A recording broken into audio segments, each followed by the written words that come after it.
નમસ્કાર.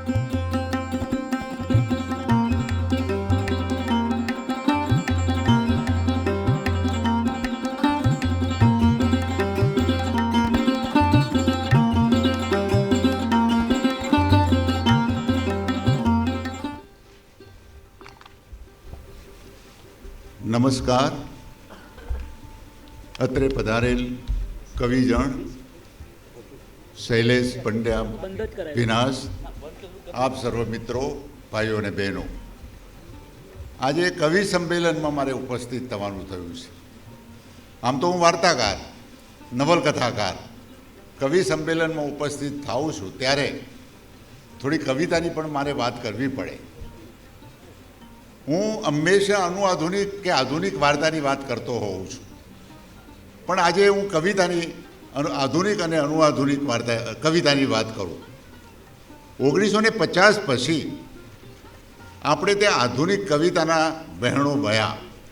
એમાં નિરંજન ભગત અને રાજેન્દ્ર શાહ એ બે મહત્ત્વના કવિઓ.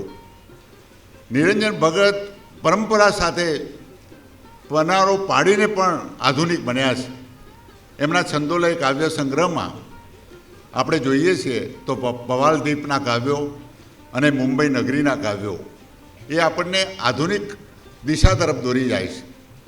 એવી રીતે રાજેન્દ્ર શાહે જે કવિતામાં તળપદી બોલીનો જે નવું જોમ લાવ્યા એ એમની વિશેષતા હતી. એ પછી આપણને હસમુખ પાઠકનો એક કાવ્ય સંગ્રહ મળે છે, નવેલી સાંજ, પ્રિયકાંત મણિયારનો એક કાવ્ય સંગ્રહ મળે છે, અશબ્દ રાત્રિ, અને ત્રીજો કાવ્ય સંગ્રહ આપણને ઉદ્ગાર નલિન રાવણનો મળે છે. તો આ ત્રણ કવિઓ પણ રાજેન્દ્ર શાહ અને નિરંજન ભગત પછી બહુ મહત્ત્વના કવિઓ છે. એ પછી એક દિશા બદલાય છે.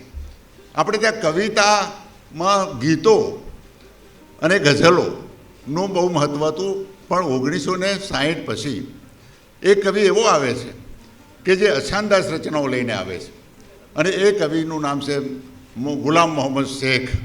તો ગુલામ મોહમ્મદ શેખે આખી દિશા, અશાનદાસ રચનાઓની આખી દિશા બદલી નાખી. અને સુરેશ જોશીનો પ્રવેશ પણ એ વખતે થાય છે ત્યારે એ પણ અશાનદાસ રચનાઓ લઈને આવે છે. તો આ પ્રયોગ છે ચાલ્યો શીતાંશુ અને લાભશંકર ઠાકર સુધી.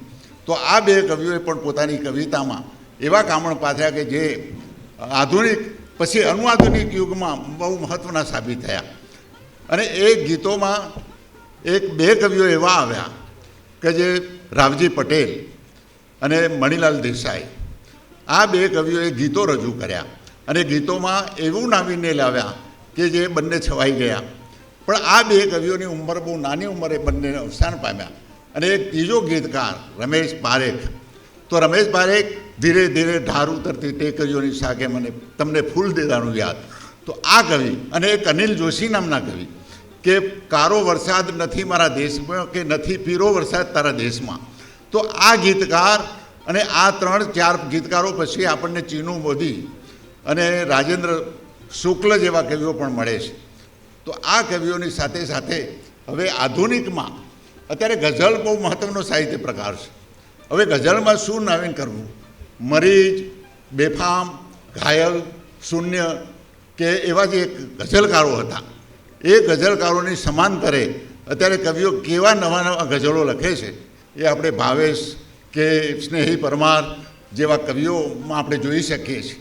એમની ગઝલો જોઈને આપણને અચરજ પામે તેવી અનુભૂતિ થાય છે. તો આવા કવિઓને હું અભિનંદન આપું છું. અને આશીર્વાદ વાંચનો તો મારે એ આપવાના છે કે ખરેખર આજની ગઝલ જે દિશામાં જઈ રહી છે એમાં કંઈ નાવીન્ય લાવવું પડે અને આપણને કવિતામાં આપણે ઊભા રહી શકીએ એવી આપણી એક આગવી ઇમેજ ઊભી કરવી પડે. તો આ કવિઓને હું ધન્યવાદ આપું છું. અને કવિ સંમેલન સરસ રીતે આપણને તરબોળ કરી મૂકશે એવી મને આશા છે. આજે કવિ સંમેલન નિમિત્તે મારે ઉપસ્થિત રહેવાનું બન્યું છે. ખરેખર આજનું કવિ સંમેલન જોઈને હું એટલો ભાવ વિભોર થઈ ગયો છું. રમેશભાઈ, તમે ખરેખર નિકોલના આંગણે અમને બધાને એકઠા કરીને જે મજા કરાવી એ ખરેખર બેનમૂન છે. ભાઈ ભાવેશ ભટ્ટ, સ્નેહી પરમાર, પછી ગોપાણી બેન, વર્ષાબેન પછી નામ શું? સ્નેહલબેન. સ્નેહલબેન અને કાલિંદીબેન. અને ભાઈ સ્નેહ એ તો છે જ, બહુ સરસ મજાના પેલા એ કરે છે. એમના આ બીજી વખત મેં સાંભળ્યા. ખબર છે તલોદ તમે સંચાલન કરેલું, તલોદ પણ એમને સરસ સંચાલન કરેલું.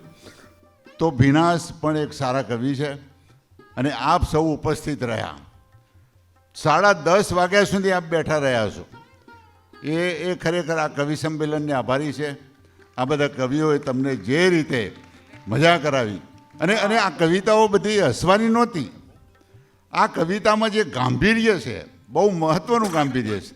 સમાજ સાથે રહીને કવિઓ કવિતાઓ કરે છે, એ સમાજને કંઈ શીખવા મળે એ પ્રકારની કવિતાઓ છે. એમાં કલા પણ છે, એમાં કટાક્ષ પણ છે, વ્યંગ પણ છે. અને આ કવિઓએ જે કવિતાઓ રજૂ કરી એ કવિતા સાંભળીને હું પણ બહુ ભાવિક થઈ ગયો છું અને મને મજા પડી છે. ખરેખર આજે હું બધાને ધન્યવાદ આપું છું.